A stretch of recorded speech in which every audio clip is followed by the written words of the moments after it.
नमस्कार, मेरे चैनल में आप सभी का हार्दिक स्वागत है। दोस्तों, एक ज्योतिषीय घटना घटित हो रही है और वो घटना यह है कि राहु केतु राशि परिवर्तन कर रहे हैं, यानी कि एक राशि छोड़कर दूसरी राशि में प्रवेश कर रहे हैं। मिथुन राशि को छोड़कर वृष राशि में प्रवेश कर रहे हैं। अब आप कहेंगे कि मिथुन राशि से वृष राशि में प्रवेश क्यों कर रहे हैं? मिथुन राशि के बाद तो कर्क राशि आती है। तो जैसा कि हम जानते हैं, और मैं आपको बता दूं कि राहु और केतु हमेशा वक्री होते हैं और पीछे की तरफ चलते हैं, इसलिए वह अपने पीछे की राशि वृष राशि में प्रवेश करेंगे। राहु केतु 18 माह तक एक राशि में रहते हैं और 18 माह बाद राशि परिवर्तन करते हैं। इस बार 22 सितंबर 2020 को राहु केतु मिथुन राशि से वृष राशि में प्रवेश कर रहे हैं। दोस्तों, हमारे जीवन में राहु की क्या भूमिका है और राहु केतु के शुभ अशुभ प्रभाव क्या होते हैं? हमारे जीवन में यह शुभ और अशुभ प्रभाव किस तरह प्रभावित करते हैं और हमें इनके अशुभ प्रभाव से किस तरह बचाव करना है, आज मैं आपके साथ इन सभी बिंदुओं पर चर्चा करूंगी। राहु मिथुन राशि से वृष राशि में जा रहे हैं।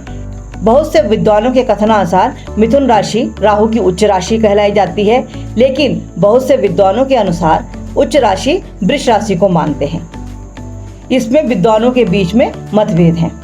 इसी तरह बहुत से विद्वान कहते हैं कि राहु की कुंडली में 5, 7 और 9 दृष्टि होती है, मगर महर्षि पराशर के कथनानुसार राहु केतु छाया ग्रह है, इसलिए उनकी दृष्टि नहीं होती है।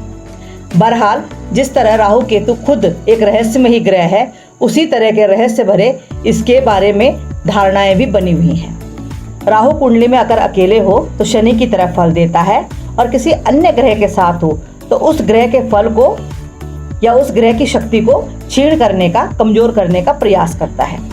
लेकिन केतु अगर अकेले कुंडली में हो तो मंगल की तरह प्रभाव देता है और अन्य ग्रह के साथ बैठा हो तो उस ग्रह की शक्ति को बढ़ाकर उसे और भी शक्तिशाली बना देता है। क्योंकि सूर्य और चंद्र के कहने पर विष्णु जी ने उसका सर काटा था, इसलिए वह उनसे बैर भावना रखता है। और साथ ही कुंडली में अगर इन दोनों में से किसी के साथ भी राहु केतु बैठे हों तो ग्रहण योग बनाते हैं। यह थी राहु की हमारे जीवन में भूमिका। और अब हम बात करते हैं राहु की प्रवृत्ति के बारे में और शुभ अशुभ प्रभावों के बारे में।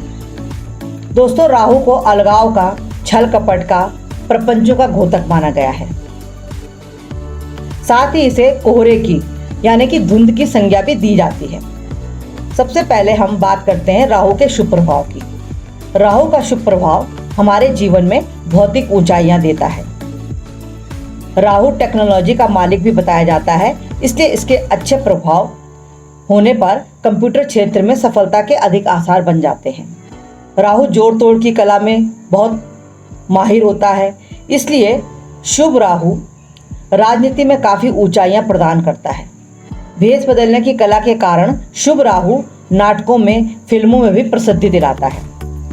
शुभ और अच्छे प्रभाव का राहु शत्रुओं से और दुर्घटनाओं से हमारी रक्षा करता है। साथ ही शुभ राहु हमें अच्छी विदेश यात्राएं करवाता है। तो यह थे राहु के शुभ प्रभाव। अब हम राहु के अशुभ प्रभावों के बारे में बात करते हैं। अगर राहु का हमारे जीवन पर अशुभ प्रभाव हो तो मनुष्य दुष्चरित्र, हिंसक, गलत संगति वाला, आपराधिक प्रवृत्ति वाला हो जाता है। मनुष्य अपनी शक्तियों का दुरुपयोग करने वाला भी होता है। ऐसा मनुष्य भ्रमित बुद्धि वाला और कल्पनाओं के लोक में विचरने वाला होता है। यह बहुत ही धूर्त और शातिर प्रवृत्ति का भी हो जाता है। अशुभ राहु हमें अजीबोगरीब बीमारी भी देता है, जो कि जल्दी ही पकड़ में नहीं आती हैं। जैसे कि बीमारी अगर कोई छोटी सी भी हो, लेकिन उसे भय ज़्यादा होता है, कहीं मुझे कोई बड़ी बीमारी तो नहीं हो गई। अशुभ राहु ऐसे भय को जन्म देता है। अशुभ राहु मनुष्य को अर्श से फर्श पर ला देता है, ऐसा भी विद्वानों का मानना है। मनुष्य के जीवन में आकस्मिक दुर्घटनाओं का कारण भी राहु ही बनता है और ऐसे लोग अपनी दुष्प्रवृत्ति के कारण हमेशा अच्छे लोगों के साथ दुश्मनी मोल ले लेते हैं। उन्हें अच्छे लोगों का साथ बिल्कुल भी पसंद नहीं आता है और वो अपने शत्रुओं की वृद्धि अत्यधिक कर देते हैं। ऐसे लोग कई तरह का नशा करने के आदी भी हो जाते हैं। यह सब राहु के दुष्प्रभाव है। तो ये थे राहु के शुभ और अशुभ प्रभाव। अब हम केतु के शुभ और अशुभ प्रभावों के बारे में बात करते हैं। तो सबसे पहले बात करते हैं केतु के शुभ प्रभाव। केतु के शुभ प्रभाव अगर हमारे जीवन पर हों तो वह हमें गूढ़ गोपनीय ज्ञान देते हैं, रिसर्च और अनुसंधान में हमारी रुचि बढ़ाते हैं। केतु को आध्यात्मिक उन्नति का, आध्यात्मिक ज्ञान का ज्ञाता भी माना जाता है और साथ ही यह मुक्ति और मोक्ष का कारक भी कहलाया जाता है। केतु की शुभता हमें अच्छे धर्म कर्म भरी यात्राएं करवाता है। गंगा स्नान की शुभता भी केतु से ही प्राप्त होती है। केतु हम मनुष्यों को साहसी, गंभीर और सरल प्रवृत्ति का बनाता है। साथ ही गूढ़ ज्ञान के द्वारा यश प्राप्ति भी दिलवाता है। तो यह थे केतु के शुभ प्रभाव। अब मैं आपको अशुभ प्रभावों के बारे में बताती हूँ। केतु अगर अशुभ प्रभाव में हो तो मनुष्य ऊर्जाहीन और बुझा बुझा सा रहता है। अशुभ केतु मनुष्य को नास्तिक बनाता है। ऐसा मनुष्य तंत्र मंत्र का गलत रास्ता अपनाता है, मलिन और उदास रहता है, यहाँ तक कि स्नान आदि करने में भी कतराता रहता है। अशुभ प्रभाव के कारण मनुष्य को देर रात तक जागने और देर सुबह तक उठने की आदत बना लेता है। ऐसा मनुष्य गलतियां करके छुपाने का भी बहुत प्रयास करता है। अशुभ केतु रक्त संबंधी समस्याएं देता है और इन्फेक्शन की समस्या भी देता है। साथ ही यूरिन की समस्याएं भी केतु के अशुभ प्रभाव से ही होती हैं। केतु का अशुभ प्रभाव कार्यों में अज्ञात बाधाएं देता है। काम बनते बनते बिगड़ जाते हैं और हमेशा उस आदमी के दिमाग में एक तरह का टेंशन सा बना रहता है। हमेशा मनुष्य कुछ न कुछ इस तरह की बातें सोचता रहता है बिना सिर पैर के। यह केतु का अशुभ प्रभाव ही होता है। तो दोस्तों, यह मैंने आपको केतु के शुभ और अशुभ प्रभावों के बारे में बताया और यह भी बताया कि किस तरह हम मनुष्य के जीवन में यह प्रभावित करते हैं। अब मैं आपको राहु के अशुभ प्रभाव को कम करने के उपाय बताती हूँ। अगर राहु समस्या दे रहा हो तो सबसे पहले हमें अपनी दिनचर्या अच्छी करनी चाहिए और माँ दुर्गा और शिव पूजन करना चाहिए। माँ दुर्गा की उपासना सबसे लाभदायक होती है। अगर केतु का हमें अशुभ प्रभाव कम करना है तो माँ दुर्गा की उपासना जरूर करनी चाहिए। हर तरह के नशे से दूर रहने का प्रयास करना चाहिए। साथ ही हमें चंदन का तिलक रोज माथे पर या कंठ पर लगाना चाहिए। सुबह उठते ही खाली पेट हमें तुलसी का प्रयोग करना चाहिए। 2-4 पत्ते तुलसी के तोड़कर खाने चाहिए। साथ ही हमें अपने माता पिता को भी प्रसन्न रखना चाहिए। और शाम को राहु का मंत्र ओम ब्रांग राहवे नमः की एक माला जरूर जपनी चाहिए।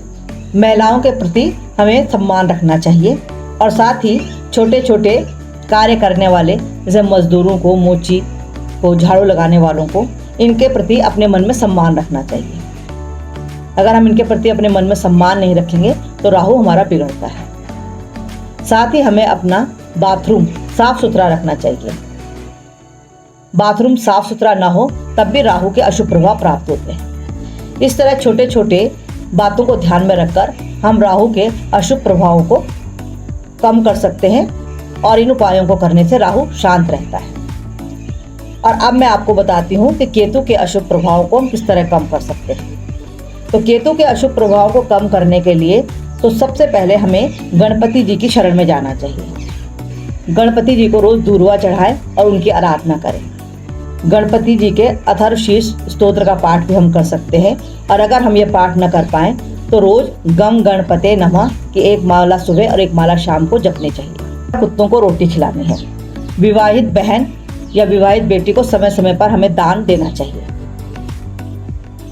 और महीने में एक बार मंगलवार को हनुमान जी के मंदिर में जाकर हम एक ध्वजा भी चढ़ा सकते हैं। और सबसे बड़ी बात यह है कि हमें अपनी दिनचर्या को सही रखना है, समय पर जागना है और समय पर सोना है। तो दोस्तों, यह थे केतु के अशुभ प्रभावों को कम करने के उपाय, जिन्हें कर हम लाभ उठा सकते हैं। दोस्तों, मैंने आज आपको बताया कि राहु केतु हमारे जीवन में क्या भूमिका निभाते हैं और किस तरह हम उनके शुभ प्रभावों का लाभ उठा सकते हैं और किस तरह हम उनके अशुभ प्रभावों को कम कर सकते हैं। आशा है आपको मेरी ये जानकारी पसंद आई होगी। पसंद आई हो तो कमेंट्स कीजिए, मेरे चैनल को सपोर्ट कीजिए और साथ ही मेरे चैनल को लाइक शेयर भी कीजिए। आप मेरे चैनल से जुड़े रहिए और मैं आपके साथ ऐसे ही छोटी छोटी महत्वपूर्ण जानकारियाँ शेयर करती रहूँगी। तो मिलते हैं अगली किसी जानकारी के साथ। तब तक के लिए नमः शिवाय।